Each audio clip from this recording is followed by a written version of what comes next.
जांच करनी है तो capacitance of parallel plate capacitor in presence of partially dielectric. इसमें देखते हैं ये प्लेट है, इस एक प्लेट को हम जो है क्यू आवेश से आवेशित करेंगे तो यह जो है इस प्रकार से धन आवेश से आवेशित हो जाएगा। इसके बगल में दूसरा प्लेट है, यह दूसरा प्लेट ऋण आवेश प्रेरण के द्वारा ऋण आवेश के द्वारा आवेशित हो जाएगा। यदि इन दोनों के बीच की दूरी कितनी दी गई है, स्मॉल दी गई है, इसमें प्रेरण से दूसरे सिरे में धन आवेश हो जाएगा। लेकिन इसको अर्थित कर देंगे तो सभी धन क्या है, अर्थ में। इस प्रकार से हम जो है निर्वात के लिए विद्युत क्षेत्र की तीव्रता को पहले ज्ञात करते हैं।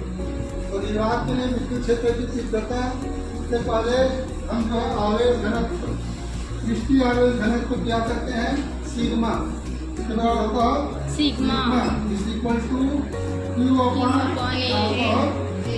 इक्वेशन क्या हो गया, फर्स्ट हो गया। अब विद्युत क्षेत्र की तीव्रता देखते हैं तो विद्युत क्षेत्र की तीव्रता किस स्थिति में, E0 अर्थात निर्वात या वायु के लिए, तो यह जो E0 को प्रदर्शित करते हैं तो E0 किसके बराबर होता है, सिग्मा अपॉन एप्सिलॉन 0 होता है, सिग्मा अपॉन एप्सिलॉन 0। समीकरण नंबर 2 हो गया। अब इस सिग्मा के मान को यहाँ पर पुट कर देंगे, तो यहाँ पर पुट करेंगे तो विद्युत क्षेत्र की तीव्रता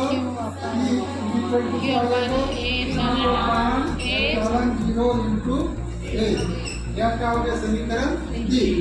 तो ये जो विद्युत क्षेत्र की तीव्रता किस स्थिति में प्राप्त हुआ है, जब इसके अंदर निर्वात क्या है, अंदर निर्वात है।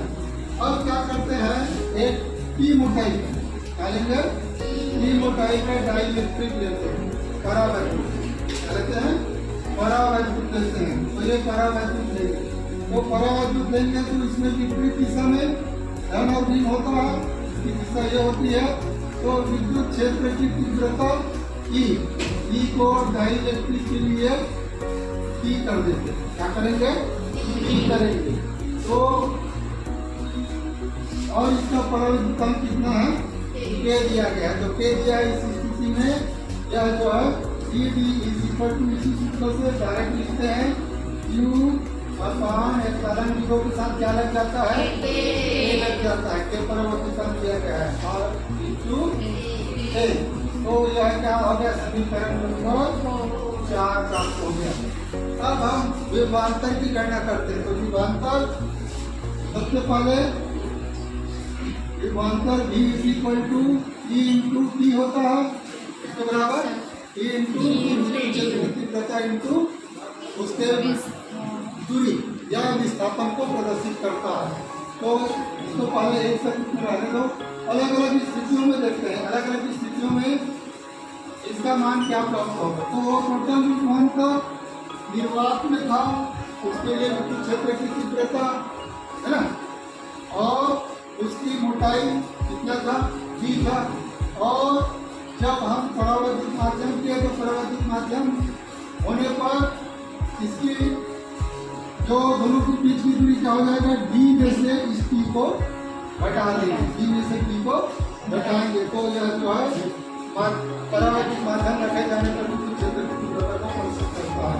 तो कुल विभवांतर प्रारंभ का क्या दिया गया है, क्यू अपॉन एप्सिलॉन 0 ए इंटू इसकी मोटाई कितना था, d, इसका मोटाई था d इंटू d, एक से जगह d और इसकी जगह e।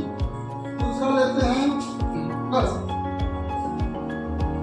बाद में विद्युत क्षेत्र की तीव्रता, तो बाद में विद्युत क्षेत्र की तीव्रता को प्लस करेंगे तो प्लस होने पर वह क्या हो जाएगा, आपका E इंटू टी, और E का मान कितना आया है, ये वाला आया है। तो ये क्या लिखा है, Q upon epsilon 0 K into T।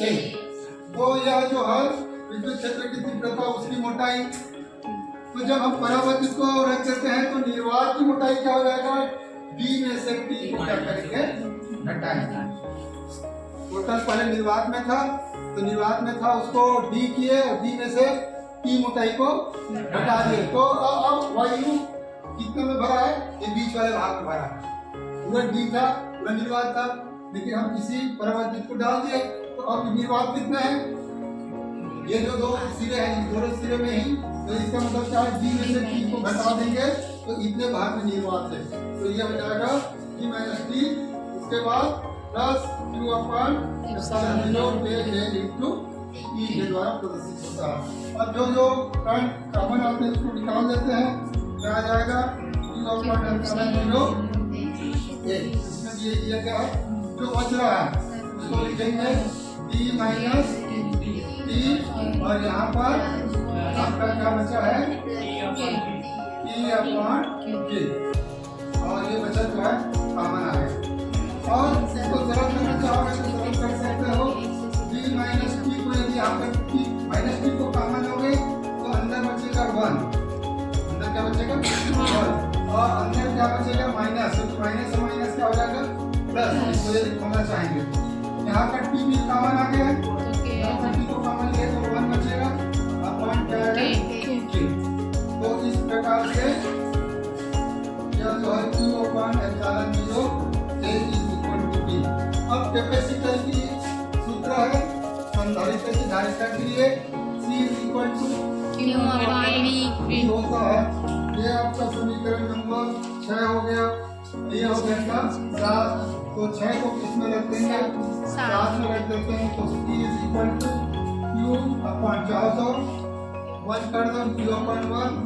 अब जो बच गया उसको लिखते हैं Q अपॉन एप्सिलॉन जीरो ए, यहाँ पर बचा हुआ है d माइनस टी ब्रैकेट में 1 माइनस 1 बाई के, तो चाहो तो यहीं पे काट सकते हो, पहला इंटू तीसरा, या उलट कर करके दूसरा गुणित तीसरा और पहला गुणित चौथा, तो ये कहाँ चला जाएगा, ऊपर चला जाएगा। तो C is equal to epsilon zero A upon D T 1 minus 1 by K. तो यह जो है आंशिक रूप से परावर्तित माध्यम दोनों कैपेसिटर के बीच में रख देने पर उसकी धारिता को प्रदर्शित करता है। इसका मतलब क्षेत्रफल बढ़ाएंगे तो उसकी धारिता बढ़ रही है। ठीक है, तो इसको इस प्रकार से हल करेंगे।